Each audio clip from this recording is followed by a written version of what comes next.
film you're about to watch is not an attempt to prove or disprove any particular aspect of the UFO phenomenon.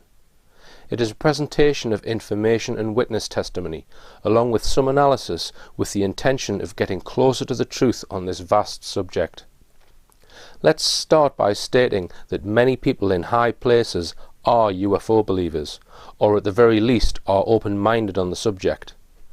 In October 2012, Prince Philip instructed his aide, Captain Richard Hutton, to write in response to a Rich Planet viewer. His Royal Highness continues to keep an open mind on the subject of UFOs. For the last 2.5 years I've been collecting UFO reports from members of the public. The Rich Planet website, which is promoted by the Rich Planet TV show and hence receives around 1,700 visitors a day, has a page dedicated for visitors to report their UFO sightings.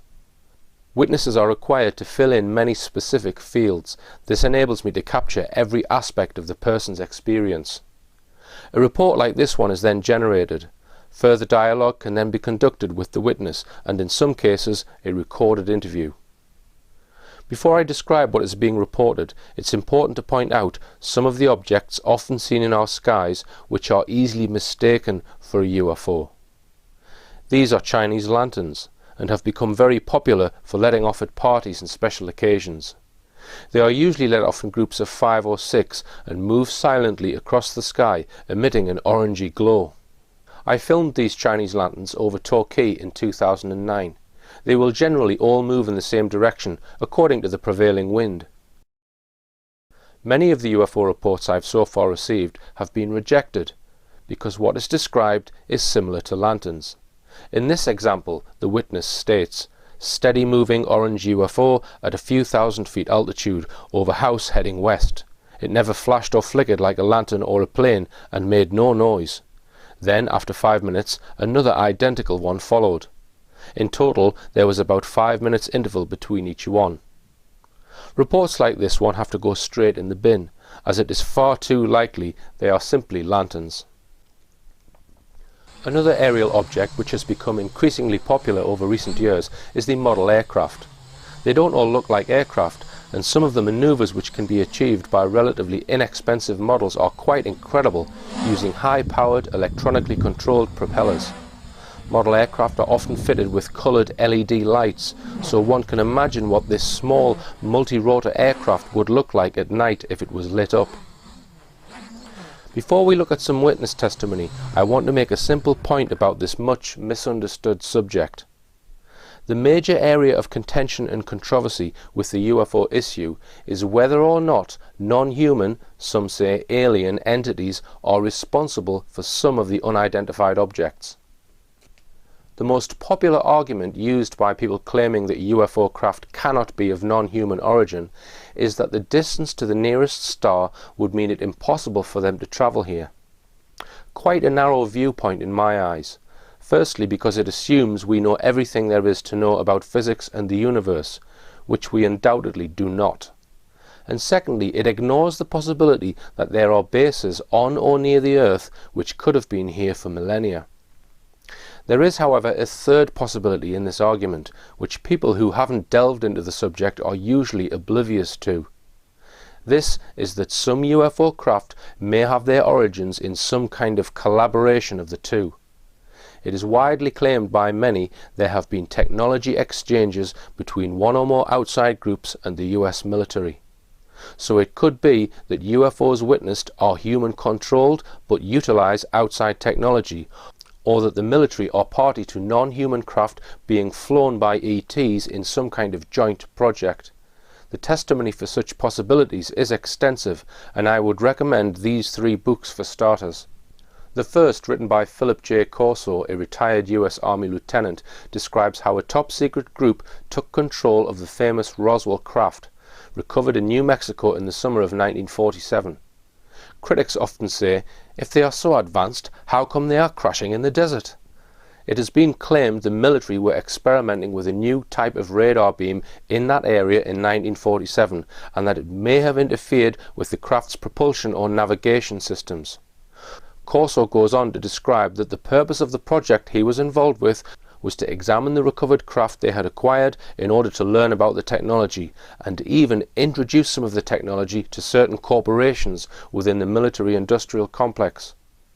The second book includes testimony from physicist Bob Lazar, who made detailed claims in 1989 about a specific area within the infamous Area 51, known as S4, where he claimed 9 different types of extraterrestrial craft were being stored, and there were ongoing projects to decipher how these craft's propulsion systems operate. Lazar's testimony has recently been corroborated with information given to Richard Dolan from an ex-CIA official who visited the facility under instructions from President Eisenhower. The third book is written by retired US Army Sergeant Dan Sherman, who was drafted into a top-secret NSA communications project in the 1980s. He claims that in 1961 the NSA started a joint project with a group of extraterrestrials involving advanced methods of what he describes as intuitive communication. When I was initially brought into the program, they referred to it as a slant mission. They referred to it as a gray.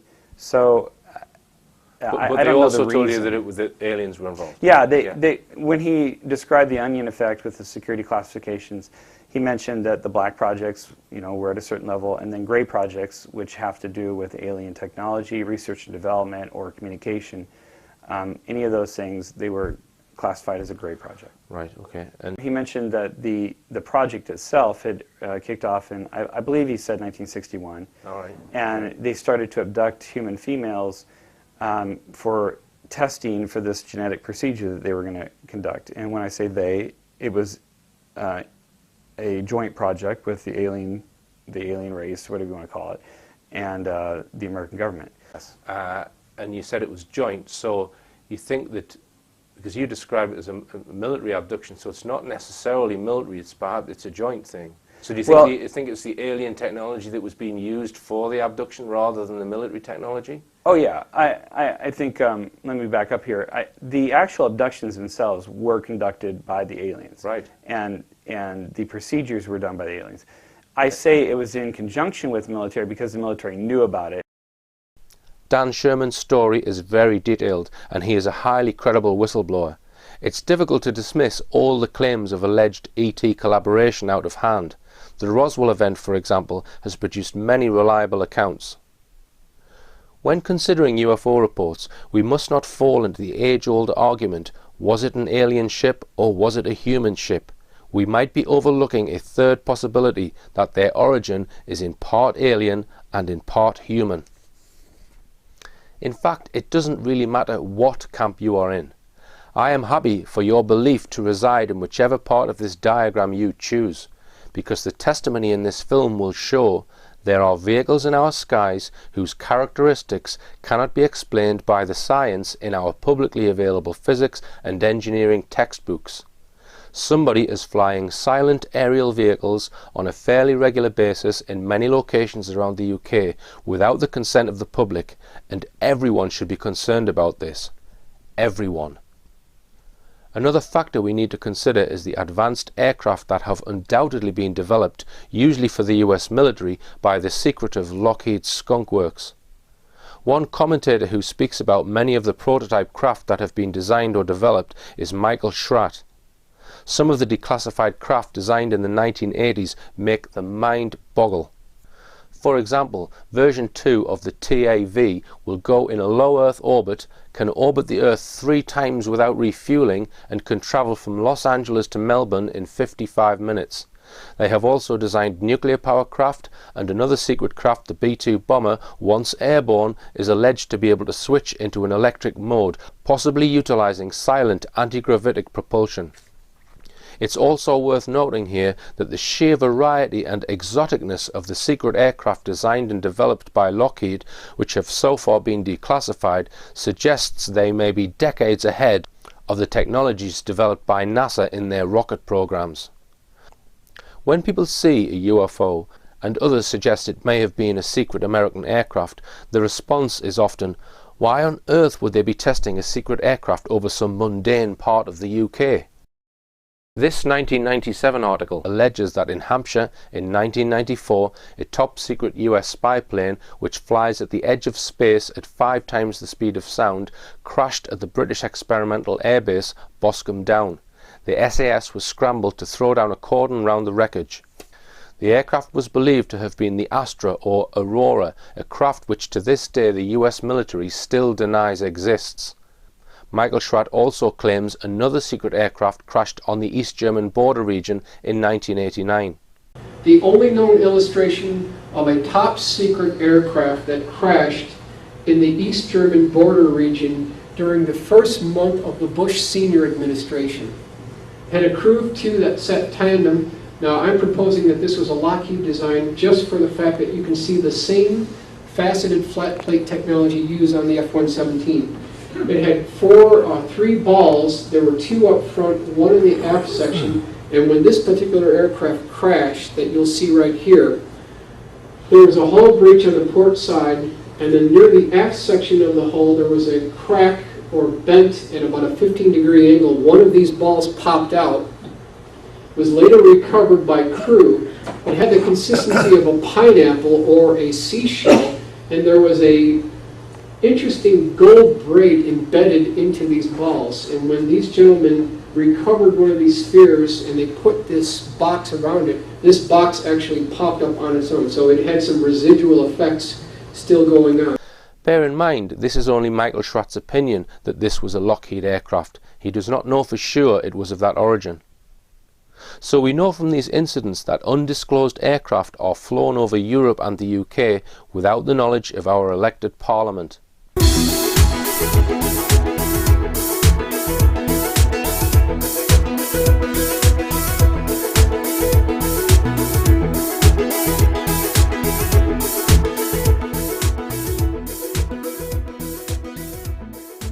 From August 2010 to December 2012, Rich Planet has received 350 separate UFO reports.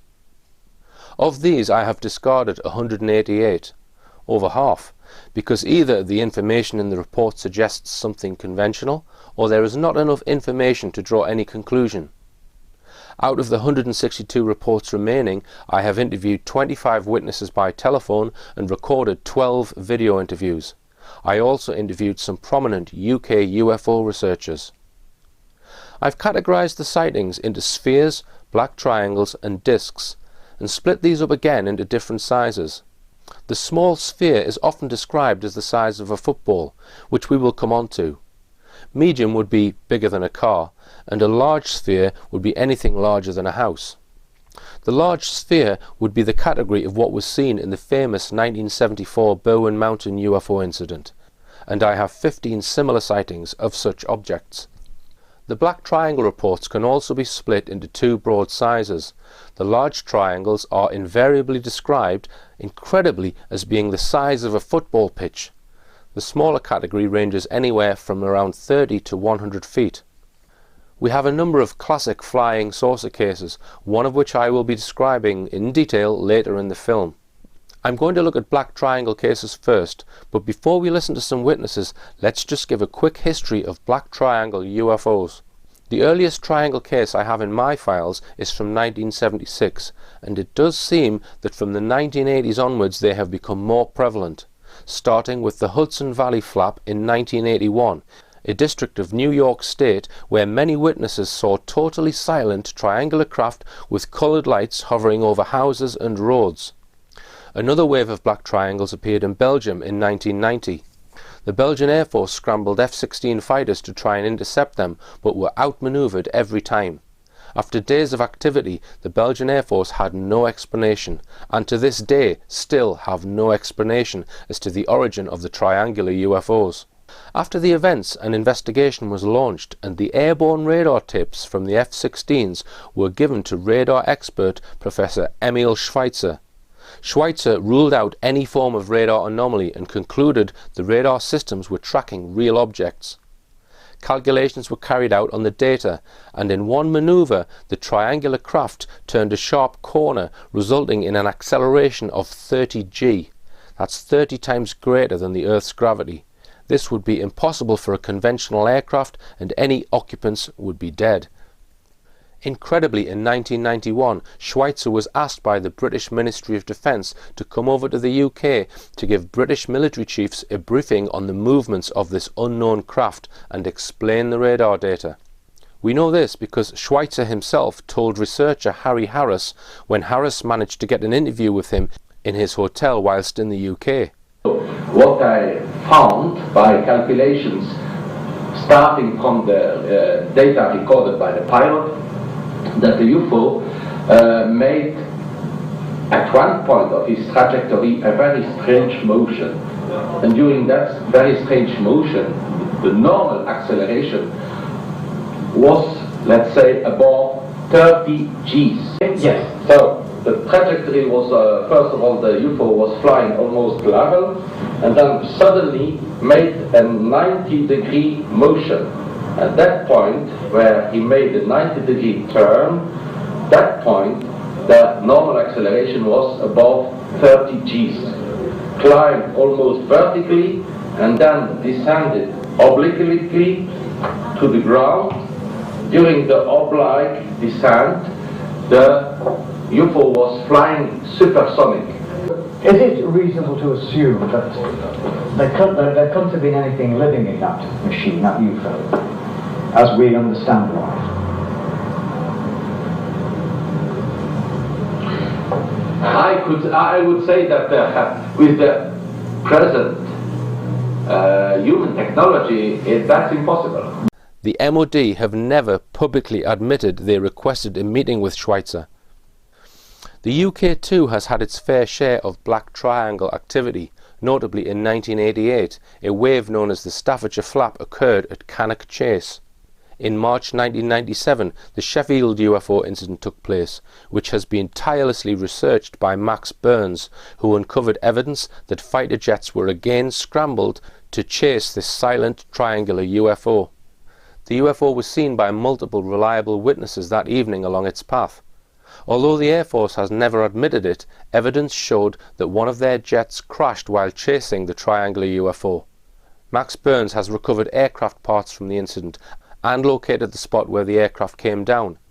Questions were asked in Parliament, but again, the MOD continues to cover up this incident. These cases are just the tip of an iceberg of silent flying triangle incidents. Many cases have been diligently documented by veteran UFO researcher Omer Fowler, many of which have taken place in Derbyshire. December 94 to May 95, we had 52 flying triangle incidents over Derby. We had one less than a mile from this very spot, Right. where one hovered over a traffic island in the middle of the rush hour, 6:30ish at night, and the traffic was queued up, usual sort of thing, and one driver happened to be patiently waiting for the traffic to move, happened to glance up, and there was a huge black triangle hovering over the traffic island, just studying the traffic. Right. The craft are almost always silent, black, and usually with 3 lights in the corners and sometimes 1 red light in the centre. Let's take a look at a few of the testimonies from witnesses reporting their cases to Rich Planet. I noticed a yellowy orangey light just to my side there, and I thought, oh, there's no street light out there. I thought it was a street light at first, so I sort of did a double take, and I saw 3 orangey yellow lights, and they were sort of moving in towards each other. These lights sort of moved in and until they disappeared, and then they seemed to be replaced by just random dots of light, which were sort of moving. So I would imagine that they were all on a huge craft that was actually turning, and then these lights were coming towards me, and as it come towards me and it took shape, it was a triangle, a big huge triangle with the lights all the way around the edge, and it went over my flat, and it ended up me out of my flat window with my mobile phone trying to get a photograph of the thing. Were the lights just along the sides or were they on the corners? Just I'd say no more than 8 on each side. Right, okay. I think there were fewer on the back side of it, and there was 1 red one in the centre. one red one well. in the centre, Yeah. and 3 white lights with a red flashing light, But what struck me most was it seemed to be still. It seemed to be completely still. It was like maybe 4 or 5 hours high, if you get me. But what I noticed is it was sort of rotating like that. That's why these lights that's why these lights looked like they were going into each other, but they weren't, because it was like a solid object. I looked up first and I saw this massive, great big black triangle sitting in there, and it wasn't. It seemed to be absorbing the light. You could see it against the light pollution. This thing, the size of it is massive, like a great big football field. It was blacker than the surrounding sky. It was blacker than the sky. Right. That's how we could see it. And give me an estimate of size, Dean. Well, it must have been like bigger than a football field. It must have been at least a football field in size. It was huge. The height, I think, was about 3 or 4 houses high. Right. Heading towards north-northwest from south-southeast. Right.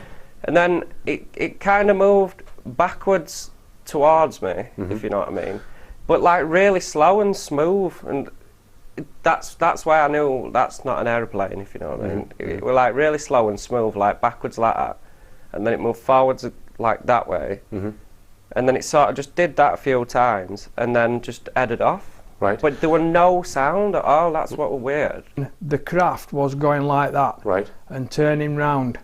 Eventually those lights on the back disappeared, and I could just see it like a cluster of lights, and the cluster of lights were moving, and then they all started coming towards me like that, and as it got closer and started going above, I could see then it was a triangle. It was absolutely massive, this thing. It had a white point of light. At each point there was a white piercing light, and in the centre was a small cluster of red and orange, like honeycomb arrangement of lights at the centre. It was just sitting there. I didn't see it move. Nothing holding it up. Nothing holding it up. I was looking. Did you hear any noise from it? No. I mean, if there was a noise, I probably couldn't hear it because of the engine. 1 o'clock in the morning, I took the dog out into the garden for his last roll around. Far off in the distance I could see lights flashing. I thought it was a helicopter because of the speed it was travelling at. But the lights were not as a helicopter normally is. They weren't strobing, but it made no sound. And I'm thinking, well, what the hell is this? And this one leading light with the 2 following, and it didn't split up, it was just one. It appeared to be just one solid object. It headed off towards Ackworth, which if you go to Ackworth you eventually end up in Rotherham, Right. if you keep going. And then a few days later, that's when I saw that thing in the newspaper, Right. which is like... Now, before we go to that, just give us an estimate of the distance and the size. If it were about 5 houses high, and then probably about 600 to 800 metres away from me. Right. You've estimated in your witness statement. About 30 metres-ish, if... Right.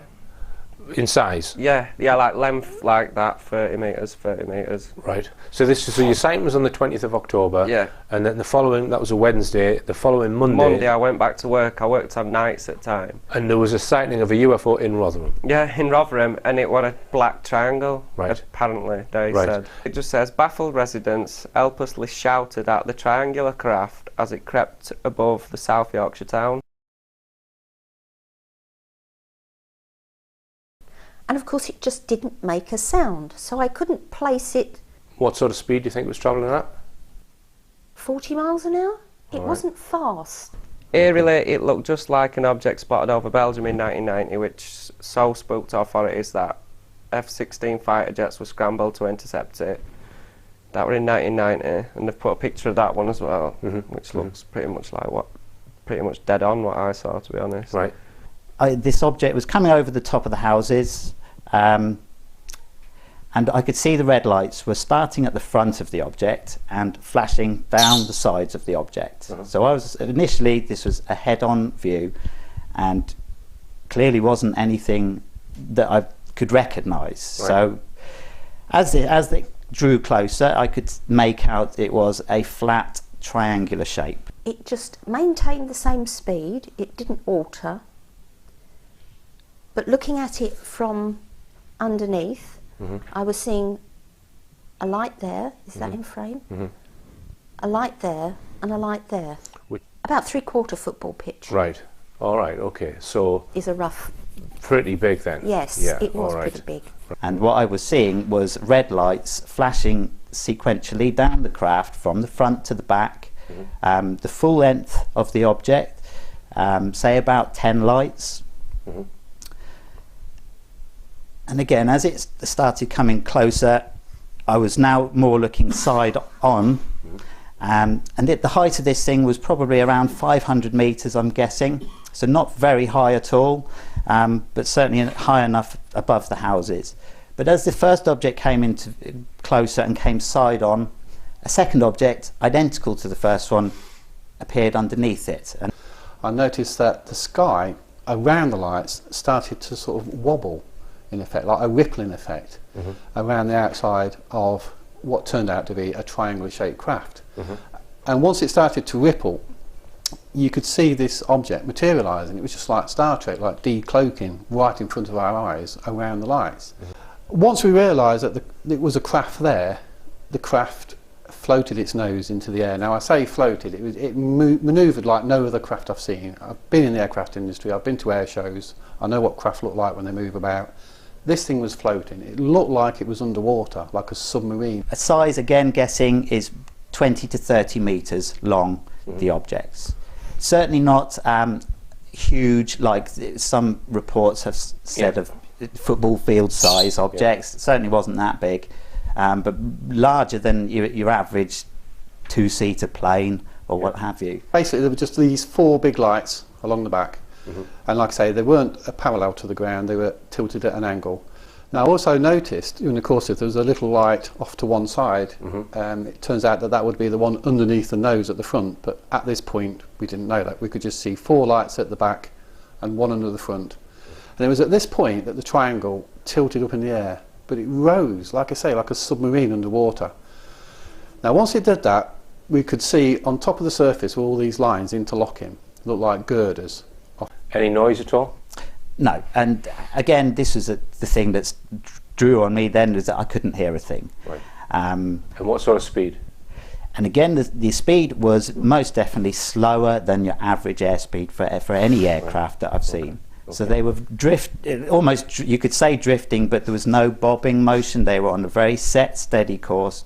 This is showing the central white core of the craft, and I've tried to show here how the top and the bottom rolled over like this hovercraft skin effect or pastry on a pie. But the thing I remember about this particular view is there was no nuts and bolts, no rivets, no welding. It almost been sympathetically put together.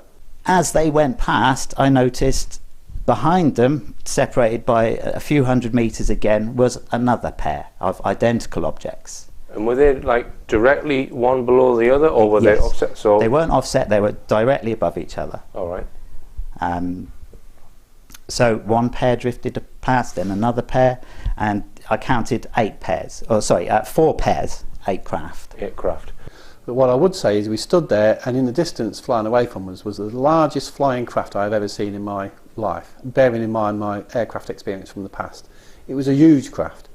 It was the size of a football field. It got 4 red lights at the back again, but this time on the enormous wings there was a white light at the end of each wing. It wasn't strobing, it was just shining. It was shining up the surface of the craft on both sides, and this huge thing was flying away from us. Right.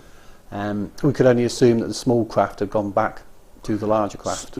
Just before they went out of view, I was getting a slight angle of the back end of the craft. And again, that was just flat, slightly different again, no red lights on the back, but there were 2 squares of purple light. And again, not a colour that I've ever seen on any aircraft. Right. Very distinctive, bright purple, but of they were dimmer than the red flashing lights. Right. And I can only guess that they were part of the propulsion system. Right. But were they making any noise, or was there any flame or No, anything? there was no flame, no, couldn't see any flame or gas coming out the back. It was just light. Right. And any noise at all? Absolutely none whatsoever, and more importantly there were no smells. You couldn't smell anything. There was no fuel being burnt from like a conventional engine. Bear in mind these witnesses are just a sample of over 40 black triangle cases I now have in my database. One very strange aspect which crops up again and again in witness statements is these craft seem to have the ability to appear or disappear in situ. On occasions, witnesses will just see a light, then a triangular craft will seem to materialize around it. This doesn't necessarily mean the material of the craft is being manifested from another dimension.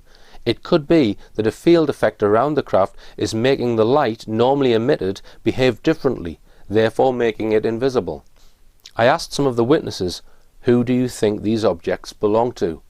It's possibly military, even though it made itself invisible, you still think they've got that technology? Oh yeah. It's either military or aliens, Right, isn't it? And that's right. it. Right. Why are they flying over between Pontefract and Rotherham? God knows. Yeah, yeah. That's the answer. That's the question that I'm addressing. Yeah, yeah. Why would they do it? Whether it's a secret, some sort of secret aircraft that's been developed, or it's of some other origin, I don't know. But immediately you think spaceships, aliens. Mm-hmm. I would personally think it could be something like an aircraft of from some us. Secret human. That's craft. right. Yeah. So why would it be sitting there, just hovering above the traffic? Well, maybe I tend to think like a moth to a candlelight. Obviously, something completely unlike our known military aircraft. So it is an airspace that I know is used by the military. Right. Not commercial aircraft that low. Right. ET or military? Well, I can only guess that it's most likely come from ET, but whether it's ET or our military now, or another government's military, anybody's guess. That's speculation, isn't it? I mean, some people have said to me, was it perhaps the stealth fighter or the stealth bomber? Well, at that distance, I mean, this thing was only like 100 feet away from us. The stealth fighter, the F-117 weighs, I think it's 3,800 pounds, but it's only got 2 engines which produce 30,000 pounds of thrust. It hasn't got enough, but if it had 38,000 pounds of thrust, it would have to stand on its end with engines on full blast just to hover. This craft was not doing that. This craft was manoeuvring around with no noise whatsoever, in the most peculiar fashion. Right. So if it was a stealth aircraft, it's using a propulsion system that hasn't been disclosed yet, presumably. That's right, yes. Yeah. My own personal feeling from the whole experience that it's definitely not one of ours. I've never seen anything quite like it. Now, if this is a secret project from the military, what are they doing in the Leicestershire countryside, jumping out on people, driving along in the cars? It just doesn't make sense. Yeah. The craft seemed to be in no panic to get away from us after the event, not prior to it, because it's my first experience of anything paranormal. I have had other experiences.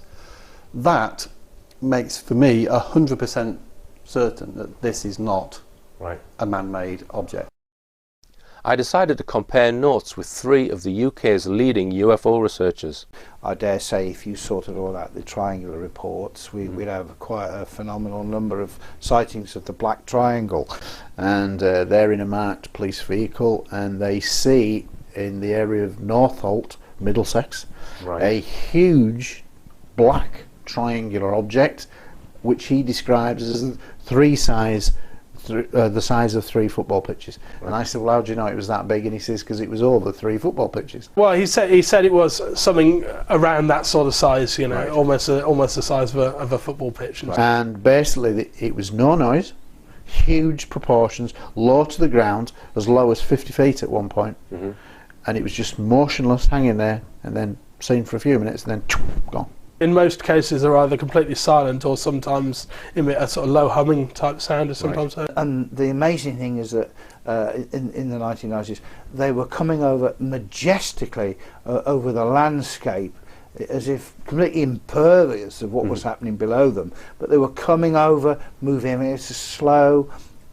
As you said before, with a light at each corner and the big light in the middle. About 24 police officers across 6 counties had basically tracked 1 or 2 objects. We saw initially what we thought was a very bright spherical light travelling relatively low in the sky. The object was travelling north to south, having come over the sea at Bideford Bay. We stopped and got out of our police car, and as the object approached us from directly in front of us, we realised that this object was connected in some way to 2 duller lights which were travelling behind on each side of the main bright light that was effectively in a triangular formation. It travelled fast and most strangely was completely silent. It was a clear, still night. The object was enormous in dimensions overall and was like nothing we'd ever seen or experienced. Overall dimensions approximately the size of a football pitch. It's amazing how many times people use So that. they saw in the distance 3 sort of orangey red coloured lights in a triangular shape moving in their direction. Now as these lights got closer they realised it was this black triangular shaped object with these lights attached, appeared to be on the underside at each corner. And they also said at a distance that it was doing this kind of weird wavy type motion. It looked like it was sort of shifting backwards and forwards. Now it's possible that it was some sort of field that was around the object that was causing this distortion, and I've looked into other cases where this same distortion effect has been seen, but there's also many cases where the distortion effect isn't seen, so you know, it's possible some kind of flight mode that they enter where it looks like this. Now this craft continued to get closer to them, and it actually came down in the road and hovered about 10 foot. It was within 40 feet of them, so it was very close. And it hovered about 10 foot off the ground, and they didn't really know what to do. They stood there staring at it. As I mentioned earlier, the question of who do these craft belong to is not necessarily the best question to ask. There is another much more important question I suggest we need to answer first, and if we answer it, we might find out who they do belong to. The question is this: whereabouts do these craft exist when they are not on display in the sky? You know, there is a number of cases where the military has tried to intercept these objects, so clearly they are interested in them. Right. Why would they want to intercept something if they knew what it was? Sometimes they've shown very unusual characteristics, such as cloaking, sort of materialising or dematerialising, sometimes in a clear sky. Main argument really against them being military would be just the advanced characteristics sometimes displayed. Where they go in, what they're doing, where they're stored. Well, I suppose if you thought it was man that would created them, then they would probably be in a hangar somewhere. But I don't believe that, and I do think that they're ET, and I just think that's another aspect of ET. But I'm trying to steer you towards when they're not on display. Where are they? Do you think there are bases? Well, I think there probably are bases around the world. ET bases? Yeah, I think there probably are, because there's still very remote areas. I think the sea there's been so many sightings of underwater objects. I've had some cases where they've seen UFOs come up out of and enter the sea. Right. Which have been interesting, not flying triangle cases. If these triangles have got that kind of technology, then maybe they're flying around and we just don't see them, and then they decloak, for want of a better phrase, and they're there. If we're being visited by extraterrestrials, which I believe that we are, I believe that there's numerous species visiting the Earth, and I believe they've been here a long time and will continue to be here for a long time. I believe that there's some sort of ongoing program that they're working on with the human race, and they're possibly developing us. Now, it stands to reason that they would have to be somewhere. They're unlikely to just be flying around all the time. So therefore, I'd certainly look into there being a number of bases, possibly here on the planet, maybe up on the moon, that they would use to house these craft. Right. If we consider undersea or underground bases, you wouldn't be able to pinpoint any areas that you think are more likely than others. No, I think if I was going to have a base underwater, I'd put it in a really deep trench where nobody goes. There's a number of cases linking with missing time or sort of even mind control. Sometimes aspects of that seem to be involved.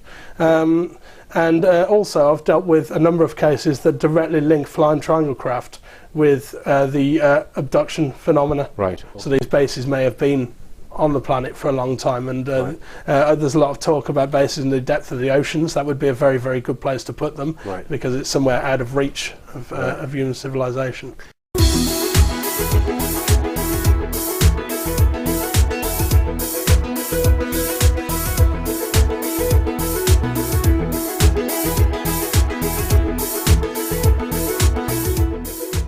I wondered if plotting all the triangle cases on a map of the UK might give a clue to their origin or indeed their storage location.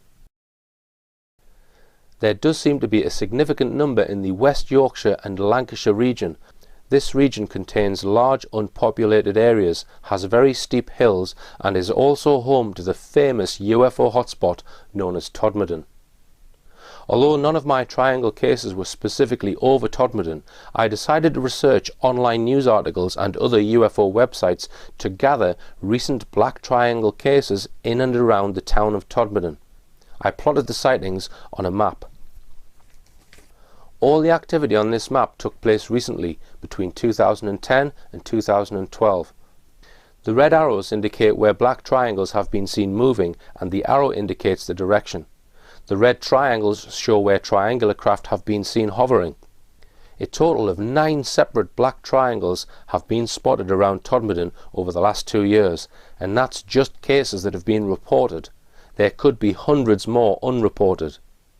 The letter M on the map indicates where a classic animal mutilation case took place in 2002. If you're not familiar with animal mutilation and the possible links to UFOs, you might want to watch one of my previous films, Silent Killers. The green line on the map shows the Pennine Way, a popular hiking route winding from north to south through the UK's mountainous Pennine region. Our UFO experts mentioned cases where craft have been witnessed emerging from the sea. I think at this point it is important to point out an incident written about in Jenny Randall's 1983 book, The Pennine UFO Mystery. On Thursday the 14th of August 1980, Andrew Nightingales and a friend were fishing in the Ogden Reservoir at Helmshore, a small new estate near Rawtenstall about 4 miles west of Bacup. It was 8:50 p.m. Suddenly, a circular row of red lights, they think about 9 in all, appeared on the surface of the water just out from the bank. Thinking it was something above them casting its reflection, they quickly glanced upwards. Nothing was there. When they looked back at the water, the lights had vanished. However, within moments they reappeared, pulsing this time. It was quite clear now that they were watching a large circular object underneath the surface of the reservoir. Naturally, they began to panic and fled from the water's edge, dropping behind their expensive fishing tackle at the mercy of any passers-by. As one of them put it afterwards, "There is no way I would go back there until it was daylight." The Todmorden area is littered with reservoirs, some of them on the tops of hills. To the north of Todmorden is a vast expanse of land where there are no roads nor easy access to the land for many square miles. It is one of the largest unpopulated areas in the UK, with a barren mountainous terrain. It's also worth pointing out that the Menwith Hill eavesdropping facility is just 25 miles to the northeast of this area. The Lancashire-West Yorkshire border is very central to the UK as a whole. It contains some very remote landscape and is surrounded by extremely steep hills. Could the triangles be returning to this area and be using it as a base to access some of the other areas where triangles are commonly seen, such as Stafford, Lincolnshire, Derbyshire, East Yorkshire and further afield? Another important thing to note here, there is not a single piece of witness testimony of a silent black triangle landing at a UK military base. If they are returning to a base, they are not returning to known military bases. If I was asked to speculate, I would guess there might be a facility under the land or inside a hill somewhere in the Todmorden area, which is possibly accessed via a water feature such as a lake or reservoir. It's even less easy with the information available to speculate who might be in charge of such a facility, other than whoever is flying the craft. And with that little revelation, let's ask if anyone has managed to film one of these triangles. Photographs are available of the Belgian flying triangles, but video footage of UK flying triangles is sketchy. This footage, kindly provided by researcher John Hanson, certainly isn't 100% conclusive of anything, but it is interesting. The footage filmed in Neath in South Wales shows a triangle of 3 lights which remained stationary for at least 20 minutes, hovering over a property at 3:30 in the morning. There are no street lights or any other conventional reason as to why these lights should have been there. The witness who was shooting the film stated that he wishes he had stayed to film the lights for longer, but for some inexplicable reason went to bed after they hadn't moved for 20 minutes. This footage was broadcast on news channel Russia Today, brought to my attention by John Barry. It shows a triangular light formation over the war-torn area of Palestine. If this is a solid object, could it be exhibiting the cloaking abilities mentioned earlier? Is somebody monitoring the hostilities from the comfort of their advanced craft?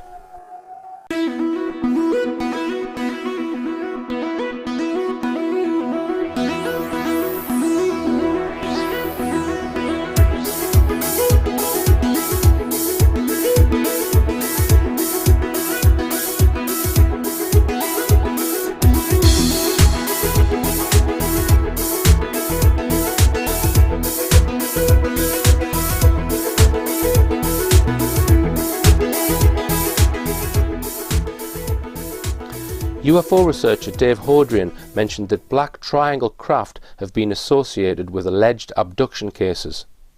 The abduction phenomenon will not be covered in this film, but I will make a comment about research which is going on in the UK into this field. There are a number of groups currently operating which claim to support alleged abductees, and this support involves sometimes filming harrowing testimonies of self-claimed abductees' accounts of what they have experienced.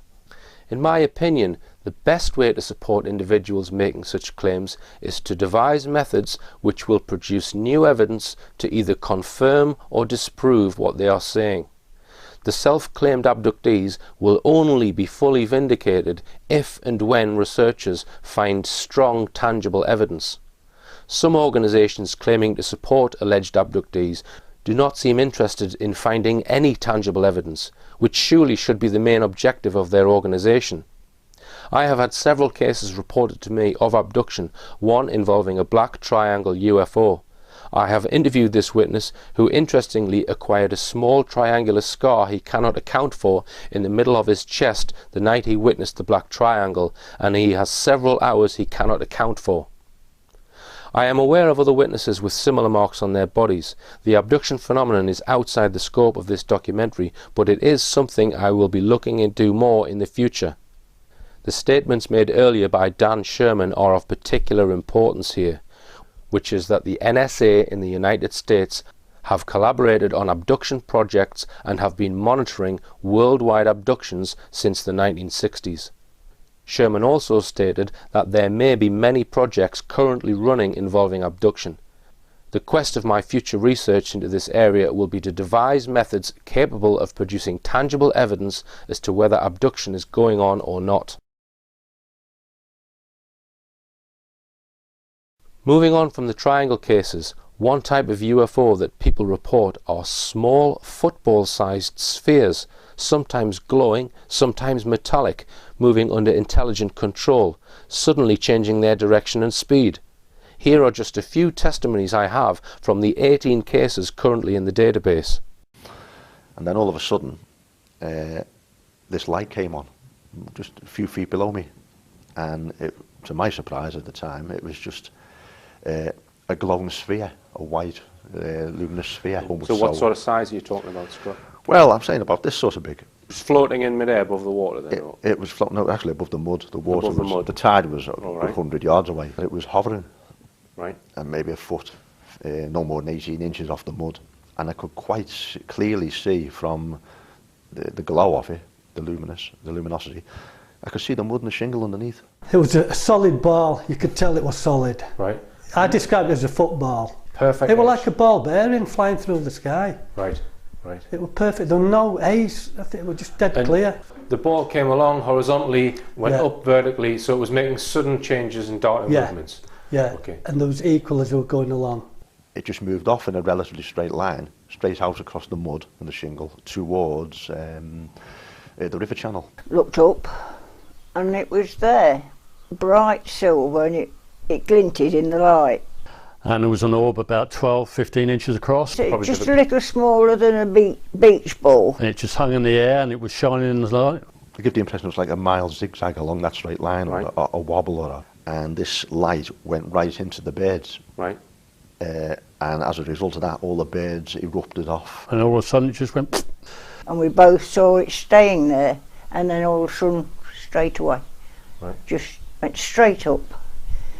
Now, We tried to follow it, but we couldn't. One landed on the bonnet of my car and came within 2 or 3 feet and stayed for a few seconds to observe me, then flew off at an incredible speed, leaving a streak of light behind it. Have you got any thoughts? Have you thought about what it could have been or what its origin might have been? I know exactly what it was, a UFO. I've never seen anything like that.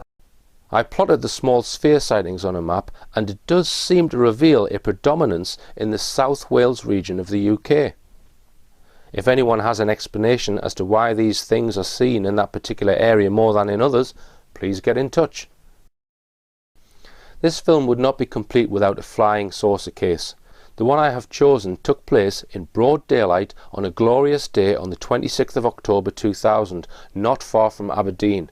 I interviewed the witness by telephone. 10 a.m. in the morning, so it was daylight. Yes, a beautiful morning, a beautiful, lovely, bright morning. Did your partner witness it as well? Yes, Mary, she seen it as well. I shouted on her. I was actually standing at a patio door with a big patio in the lounge, and I was looking out the window, and I spotted this small dot in the horizon. Well, it was a large tree line. I noticed this object coming across this tree line. It was going quite slow, and there was no noise or sound at all in it. And I just watched it and watched it. As it came closer, I just sat and thought, I wonder what that is. Well, I was thinking it was a helicopter, but there was no noise, and the place was really quiet because it's a small village we lived in. And as it was coming across it, and it came closer and closer, and I said, well, what the hell is that? So I shouted at my wife. So I shouted, Mary. So she came through and she says, what is that? And it was quite metallic looking. It was about 30 feet by 40 feet. It was very, very slow, and it was just drifting across a tree line that came down and moved closer to the house. And I said to myself, what is this? So we just both watched it, and it took about maybe 7 or 8 minutes just to go along the tree line. And as it was just past the house and went, it was about 150, 200 feet above which we was watching, it just turned and went on this other area. And just as it was turning, down came two jet fighters. My wife never seen this, but I seen it. I went outside the patio door to see what it was doing, and it went past the tree line, and because we lived on the River Dee, it went down the river and they just followed it, but there's no way it was catching this. This was away, just away. And then about 5 minutes later than that, a big spotter plane came across, with a big radar on top. And it was low, it circled all round for about 10-15 minutes. It was really fantastic to see, like. It was metallic, it looked metal, but it was dark, it was really dark, and it had like a hump in it. It looked as though it had a hump in the middle, but when it turned round you could see it was a saucer, there's no doubt about it. There was no noise with this, Richard, whatsoever. No noise whatsoever, apart from the jets came across. It was really quite eerie and quiet, Actually, I was looking west, and it was coming from the west. And it just came out from the west, and it came past the house, and it went north, and it went down the river, which is north into Aberdeen. And I've actually researched that date. Now, I know on the Holy Loch there was a Merlin helicopter went down in the Holy Loch. Now it came to that direction, which would be west of where we lived, quite a bit away, but these things are travelling at such a high speed. There's no way it could come. I mean, it could come to us. It was doing it at 600-700 mile an hour. It come to us in about probably an hour, half an hour maybe. It was quite interesting when we researched this, because the two fighter jets that went after this UFO, there's a fighter jet went down in the Borders that particular day as well, and the pilot had to eject. Now, what he had to eject for, I'm not saying it it did anything, but it seems very strange. So a helicopter went down in this place called Holy Loch, and a fighter jet? And a fighter jet on the same day, yeah. And do you know where the fighter jet went down? Well, we think it was the borders, round about the borders. Really? This sounds very similar to the Sheffield UFO case, military jets chasing a UFO and then crashing. In this case, a helicopter and a jet, which I am sure will have been covered up. They're not going to admit to endangering the lives of the public by chasing UFOs over populated areas. Anyone who has information on either a Merlin helicopter or a fighter jet crashing on the 26th of October 2000, please get in touch via the website. The cover-up of the UFO phenomenon is sophisticated and comprehensive. Most people are completely unaware that the cover-up extends to most printed media, TV and films. My research leaves me in no doubt there is a major cover-up on the issue, especially when the military are involved. Sheffield and Berwyn are two good examples of a cover-up following military involvement of a UFO. This is a letter handed to me at a conference. I have redacted the name in question. It states that one particular prominent UFO author in the UK in 1991 was paid £25,000 per year from a government agency to persuade this individual to change their stance on UFOs and give a rational explanation and belittle UFO stories. Anyone know a UFO author that did a 180-degree U-turn on their UFO stance? As I said, the cover-up also extends to television. In 2011, I exposed the Channel 5 Berwyn UFO documentary, where programme makers were ordered from a high-up source to remove all of Scott Felton's testimony from their show. Scott, who has done more research than anyone on the Berwyn case and found reliable witness testimony that the military were involved, was also removed from a scheduled BBC radio interview on the same subject. I was assured that the people I named wouldn't even be in it. It was a case of, well, you know a bit about this case. Yeah. It'll be more or less your show sort of thing. The programme makers came along. They spent a week more or less in the Llanrheadlo area. They were interviewing other people who I did know about, witnesses and things like that. And I spent the best part of 2 days with them. I took them up onto the Berwyn Mountains. I showed them where the UFO was, or where I believed it was. I showed them all the evidence to show how I had come to arrive at those conclusions, where the UFO was. I didn't know anything till the day before the programme was going to be aired. The director of the film crew, I think it was Ian Leveson, not David Leveson, I think we said earlier. Right.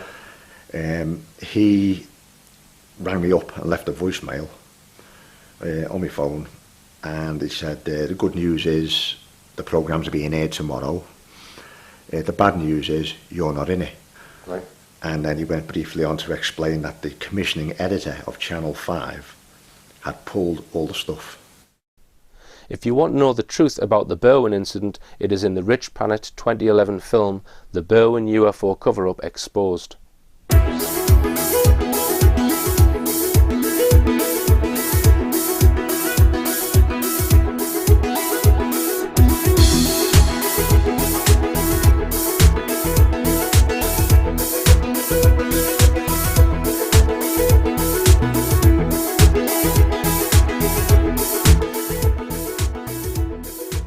So how come these craft are almost always silent? It is possible, of course, for objects to float in midair like a balloon using Archimedes' principle, which states that when a body is wholly or partially immersed in a fluid, it experiences an upthrust equal to the mass of the fluid displaced. In the case of a hot air or helium balloon, the fluid displaced is simply the air, which is a fluid, and the upward force keeping the object off the ground is equivalent to the weight of the air which the object is displacing. And balloons, of course, are silent. Do I really think these triangular craft are hot air balloons? No, I very much doubt it. The thin, flat shape of these objects, along with other characteristics such as huge acceleration and materialization, mean it is highly unlikely they are silent balloons. The most likely answer is they are using what is known as a field-based propulsion system. We are all familiar with terms such as gravitational or an electromagnetic field. Such fields do not make any noise, and if they are harnessed appropriately, can produce forces and hence movement or acceleration of an object. To illustrate how a field propulsion system might work, let's just consider this cannonball floating in the vacuum of space. It is far away from any stars and planets and is stationary. According to Isaac Newton, the cannonball would remain at a fixed position unless acted upon by a force. A space rocket, such as the ones used by NASA to power their space vehicles, creates a force on itself by ejecting mass out of one end at high speed. The rocket then experiences a force in the opposite direction to the mass being ejected and accelerates away in this direction. As long as mass is being ejected, the force is maintained and the rocket continues to accelerate until mass is no longer being ejected. So if the cannonball is going to move by itself in a particular direction, it needs to expel out from itself part of its mass. This method of propulsion has a major drawback. The vehicle has to carry within its payload large amounts of extra matter which it uses to eject out in order to move. So the vehicle is constantly becoming lighter, and of course, when it runs out of the extra matter, it can no longer change direction. A far more desirable method of propulsion would be to be able to make the object move without having to eject any mass. If we consider our cannonball and place a large planet next to it, the gravitational field produced by the planet would immediately cause the cannonball to start accelerating downward toward the surface of the planet. This is a field effect, in this case a gravitational field effect. So the cannonball has moved without ejecting any of its mass. It moved due to the influence of a field. Once the cannonball is travelling at a high rate towards the planet, if we were to suddenly move the planet to the other side of the cannonball would start accelerating the other way and change direction. No matter how high the acceleration of the ball, any occupants inside the ball would not feel any force because they are in free fall within a gravitational field. This would be a second major advantage of a field propulsion system. Let's say the object changed direction and appeared to an observer to move at an acceleration of 30 g, that's 30 times Earth's gravity. The occupants would not experience any forces on their bodies at all. Is this what was observed during the Belgian UFO flap described by Professor Emil Schweitzer to the British MOD in 1991? Obviously it's not possible to magically manifest a planet whenever you need one, but it may be possible to manifest fields around a craft that would have the same effect. In 1928, Thomas Townsend Brown received a patent for a device known as a gravitator, which achieved exactly that. Brown discovered the Bifield-Brown effect. When an object consisting of two electrodes of specific dimensions is charged to a very high voltage, a small force is generated which pushes the object in the direction of the field. The force is somehow being caused by the high voltage electric field. This force is sometimes called an electrogravitic force and has been discussed by several scientists, including Dr. Paul LaViolette in his book Secrets of Anti-Gravity. It is quite possible this effect was used as the key principle in developing propulsion systems for top-secret aircraft and spacecraft from the 1950s onwards, and could be what is propelling the silent triangles seen over the UK by witnesses. Aircraft companies have been getting billions of dollars from the military to develop this stuff in secret, but they sign secrecy agreements, and the military won't let them out of it. An example, and this came through a reliable source, was in the Department of Energy. He heard that Boeing wanted to declassify some of the important electrogravitics work it was doing for commercial use, and it was denied. This has been going on for decades. They've been working on this in private, sort of like Manhattan Project classification. So you're going to have all sorts of craft having been developed. I firmly believe these aren't used just around the Earth. I mean, there's actually regular flights throughout the solar system. Obviously, their next goal would be interstellar travel. I believe that projects like that are already in progress. Another scientist, the Russian Yuzhin Podkletnov, is also alleged to have used high voltage and a superconducting disk to create a force which could potentially be used to silently propel a craft. discharges these 2 million volt pulses, the tests that he was making, through a superconducting disk. And the discharge, even though it ends up smashing against the other electrode, it keeps going, in effect, as a gravity wave out the end. It's sort of like a gravity cannon. It produces a beam of gravity shock waves that is confined. It's pretty much non-divergent. For example, they were able to knock books over at 2 kilometers and even detected its effect at 200 kilometers. So basically, with something like this, you could put a beam between here and the nearest star system and use it to propel a craft. Or you could put it on the craft and be propelling the craft with this, creating its own beam on board. As I mentioned earlier, the B-2 bomber, once airborne, is alleged to have a second mode of travel, where the leading edge of the wings are electrically charged positive and the exhaust gases charged negative. This reduces drag on the aircraft and also reduces the radar signature, both highly desirable in a stealth aircraft.